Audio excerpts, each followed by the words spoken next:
बिस्मिल्लाहिर्रहमानिर्रहीम। कश्मीर पाकिस्तान का नामुकम्मल एजेंडा है और 3 जून 1947 को ये तय पाया था कि जहाँ पे मुसलमान मेजॉरिटी में होंगे वो तमाम रियासतें जो हैं वो पाकिस्तान का हिस्सा बनेंगी।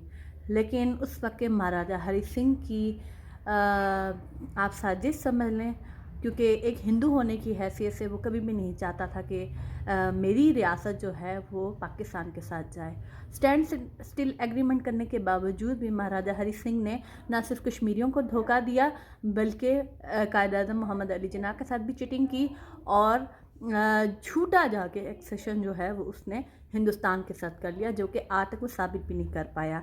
आज भी बहुत सारे जो महाराजा परस्त हैं वो ये समझते हैं कि अगर महाराजा ने हिंदुस्तान के साथ एक्सेशन कर लिया है तो पाकिस्तान ये जो बाकी हिस्सा है कश्मीर का, जिसे हम आज़ाद कश्मीर कहते हैं, वो हिंदुस्तान के हवाले कर दे। मैं ये कहना चाहती हूँ कि 4 महाराजाओं की एक कौम जो है वो ग़ुलाम रही हो तो वहाँ के कुछ डोगरा परस्तों को ये बातें ज़ेब नहीं देती। आज़ादी की नेमत क्या है, ये उन कश्मीरी मज़लूमों से पूछें जो इस वक्त मकबूजा कश्मीर में कैद व बंद हैं।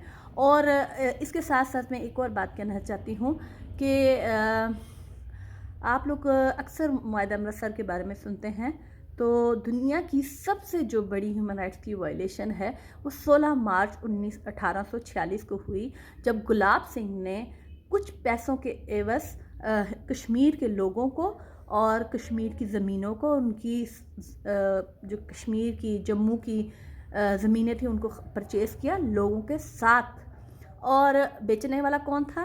अंग्रेज़ उस वक्त के, जो ईस्ट इंडिया जो धोखा करके हमारे बरसगीर पे कब्ज़ा कर लिया था जिन्होंने। तो आज के दौर में मैं बच्चों को ये समझाना चाहती हूँ कि याद रखिएगा, एक मुसलमान कभी भी किसी हिंदू, सिख या यहूद नसारा को अपना हुक्मरान नहीं मान सकती।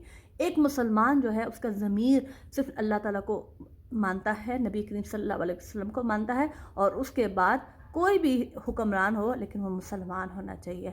हम लोग कश्मीर की आवाज़ इसलिए बनेंगे क्योंकि वहाँ पे रहने वाले 95% मुसलमान जो हैं वो पाकिस्तान के साथ रहना चाहते हैं, और हम लोग इसलिए कश्मीर बनेगा पाकिस्तान का नारा लगाते हैं क्योंकि कश्मीर के लोग जो हैं वो पाकिस्तान के साथ लहा करना चाहते हैं।